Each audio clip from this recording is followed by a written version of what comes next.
Are we live? Yes, we're live. Hi, I'm Dr. Shiroko Sokitch, owner of Heart to Heart Medical Center and the author of the book, Healing When It Seems Impossible, and 7 Keys to Defy the Odds. And I'm so excited today to have my friend, Dr. Carol Lourie here. She's in some ways very similar to me because we're both we're both doctors and we're both acupuncturists, and both have been in practice in the Bay Area for a long time. And Dr. Lourie is also a homeopath. And so I'm excited to talk today about women's health. She specializes in women's health. And in particular, we're going to be talking about her upcoming Preventing Recurrence of Breast Cancer, which is, we're coming up on Breast Cancer Awareness Month in October. So this is very important information. And there's so many things you can do naturally. So hi, Carol. Nice to see you here. So great to be here with you. Thank you so much for having me. Yeah, my pleasure. So would you like to tell us a little bit about your practice and how you work with women and how you approach women's healthcare? Well, you and I are very similar. We both love to work with women, and we both love to get to the root cause of illness, which I think is really important. Yeah. I also specialize, as you do, in chronic complex disease states. And what does that mean? You know, you've been sick for a long time. All of a sudden you feel like, how come I don't have any energy anymore? Or I've gained 15 pounds. It's all around my belly. I'm having horrible hot flashes. I have no sex drive. I have no interest in anything. I'm just sort of going through the emotions. And that can be a snowball effect. So it starts out like with a low volume. And then by the time you finally pay attention to it, a lot of your enjoyment and quality of life has been taken away from you. And you go to your regular doctor and you're unfortunately given antidepressants or said, don't, reduce your stress. And as you and I both know, it's a little bit more complicated than that. And that's where someone such as myself or you come in. I start with nutrition, emotional component of illness. We all have this tendency to minimize the daily upsets and traumas in our life. And in society right now, it's an extremely stressful time. There's been a lot of changes we've all had to make to accommodate the reality of our health concerns as a global community right now. That's had a lot of impact. But our individual chronic illnesses have not diminished. So the message is, how do we accommodate them? And there is a lot of focus on the pandemic, but the scope of the problem of breast cancer for Americans, women in the US has not diminished. And I think that's something that still needs a lot of attention and requires a lot of attention. And I had an experience where a dear friend of mine was diagnosed, and she was very healthy, quote unquote, supposedly, but she got breast cancer. And I went through 18 months of treatment with her, and that was the beginning of my up close and personal experience of what works within the medical community. And there's a lot that works. And what is missing, and that's where I come in. I have a lot of clients who have breast cancer or have had to go through, either a lumpectomy and radiation. Fortunately, a lot of them caught it early, so that's good. They're not having to do a lot of chemo, but a decent number of women who've gone through that. And so I'm really excited that you're offering something for after that sort of care survival. Would you like to talk a little bit more about what all that entails? When I asked my community, what is your number one concern since diagnosis? 80% said, I don't want it to come back. So even from the beginning, when a woman is just diagnosed, her concern is, what can I do to keep it from coming back? And I call that, medically, they call it reducing the risk of recurrence. And I have this online program called the Path of Breast Cancer, in which there's 3 modules of treatment, recovery, and preventing recurrence, how to utilize integrative tools in all of those phases. But as a result of that questionnaire, I took my preventing recurrence and turned it into empowered against recurrence. And I have a step program of live group coaching. So it's spent 6 weeks with me, and we get lots of bonuses and guest speakers. And there's 6 steps that women can incorporate to reduce the risk of recurrence. Mhm. And they start with, for me, it starts with the emotional component of illness. And what are the inner messaging that we're giving ourselves? How do we talk to ourselves? Do we see the glass as half full or half empty? Do we think we're not doing enough in a day? Because Mhm. breast cancer as a disease has a certain energy or miasm to it, and that's where my philosophy and my education about homeopathy comes in, because there is a homeopathic remedy made out of breast cancer tissue. Oh, wow. Yeah, How interesting. yeah.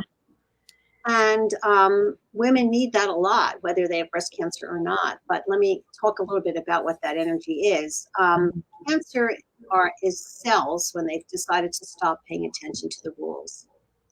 So when we get in our car and we come up to a red light, we expect as a society that everybody is stopped. Cancer cells have decided, well, I'm not paying attention to that rule. And not only am I not paying attention, I'm going to get the neighbors and the neighboring car to not pay attention. And I'm going to gather the whole community. We're going to form a group or a tumor that's not paying attention to the rules. So inside of ourselves, the energy of that not paying attention to the rules is push, push, push, go, go, go, do the list, do the list. You're never doing enough. You have to work all the time. No matter how much you accomplish, you don't feel it's enough. And that is part of the energy of the breast cancer miasm, and that's a homeopathic term. So I come into preventing recurrence from the emotional standpoint. That's our entry point. And how are we talking to ourselves as women? How many things do we have on our plate that we accomplish in a day without even thinking about it? I had one woman, she was 28, she had early onset breast cancer, which is not a good thing. And she had 38 things on her plate. 38 different. Yes, activities. Okay. Wow. Okay. Were important to her that she was, wanted to do every day. And she got this disease pretty seriously. And part of her recovery was 38 is too high of a number. You have to cut that by a quarter. She had a lot of resistance to that. So we were able to get it down to 10 as opposed to 7. But so everybody makes their choices. So we have that. We have the emotional component, and then we have nutrition. It's extremely important. And as a woman with breast cancer, what is considered a healthy diet, quote unquote, sort of like similar to the standard American diet, but just taking it a step healthier or several steps healthier. It doesn't work for women with breast cancer. There's a lot of research that has shown that well, first of all, let me back up. There's a lot of confusion about what is the best way to eat. Keto, paleo, vegetarian, vegan, not the standard American diet. Hopefully everyone realizes that. Right. Eat processed food and saturated fats as much as possible. But the most research that really appeals to me is the Mediterranean diet. It has over 25 years and over 25,000 women they've followed. And what they found with this research is that a diet high in olive oil, and they have a little bit of red wine in there, and because Greeks, they drink wine, and vegetable centric, and it's high a little bit of farm to table protein. So, what about grains and gluten and starches and things like? Because the Mediterranean diet does have grains in it. Yeah, and I was going to add the word modified. When you have breast cancer or any type of cancer, really, cancer given a choice between oxygen for energy or glucose, which comes from grains, will choose glucose. even though it gives them less ATP, dramatically less energy for their gas tank, so to speak, and it's a much more difficult pathway to get it. So that forms the foundation of what we know as the Warburg Effect, and that was discovered in 1928 by a German scientist, Otto Warburg. And that information was lost for many years, but it's had a resurgence. And that's the foundation of this new approach that cancer is a metabolic disease. So the good news for women with cancer or men with any type of cancer is that it gives you a lot of ability to impact the metabolism that you have in your body that can be either pro-cancer or really reducing the messaging and the ability of cancer to thrive in your body. So just to be clear, you do not recommend grains, even though that would be a part of the Mediterranean diet. So it's a sort of Mediterranean-ish diet. Modified. It's very reduced. I mean, I think a little bit of quinoa every now and then, and a little bit of kamut, and teff is a very high protein grain. So a little bit, but not like, that means twice a week, maybe half a cup of cooked grains. Okay. And, you know, that changes during the holidays when you're being a little bit more generous with yourself. But as a daily routine, it's very low carbohydrate. So, and what about meat and as a source of protein? Is that a part of the diet as well, or no? Me, but some people it isn't. I mean, there are vegetarians who do this. I mean, let's just be clear, meat is either red meat or chicken, and if it's red meat, it really needs to be farm to table, and if it's chicken, it needs to be organic chicken. So any kind of, well, pretty much any food should be organic, right? Even if it was. Yeah. And what about fish and the relationship with mercury, and like, is that a part of the diet as well? Or it needs to be. I mean, I think I mean, when they were doing the studies, it wasn't, but it is now. And I think we need to be conscious of the mercury in the diet. And, you know, I recommend eating organic wild salmon. And pretty much that's it. Maybe some cod every now and then, or Alaskan cod. But you, as you mentioned, you need to be aware of the mercury. So if you're eating fish 5 times a week, you're going to be in mercury danger, so to speak. Right. Yeah. So that's one of the things that I've seen in my practice is I do this test called the metabolomics, and it tests a lot of different things. But one of the things is heavy metals. And even people who eat salmon are like, if they eat it a lot, they're coming out mercury toxic. No. So I'm not sure that even wild caught salmon is okay anymore. So I don't know what else to say. I mean, it's, you know, we need the EPA, the DHA, we need the protein. So how many times a week were they eating it? You know, twice a week for 3 ounces at a serving. I think that test is important that you're doing. And then how do you detox people when they have high mercury? Well, one thing, you know, if it is because they're eating fish, then just stop eating fish. And it depends on the person and what they respond to, of course. But I have certain, depending, other heavy metals as well, because it tests for many heavy metals. You know, either taking a chelating agent specifically or using glutathione and vitamin C, which can pull the mercury out of the body. There's so many things. Chlorella could help. Cilantro can help. So yeah. And probably, I mean, I don't know if this is a part of your protocol as well in terms of cancer and helping the immune system recover, because I've found that many people have heavy metals as a block to their immune system for infections, you know. So like if I'm trying to help them get rid of a virus or a bacteria of some sort, if they're not getting better, often it's heavy metals that are blocking them from being able to get rid of that.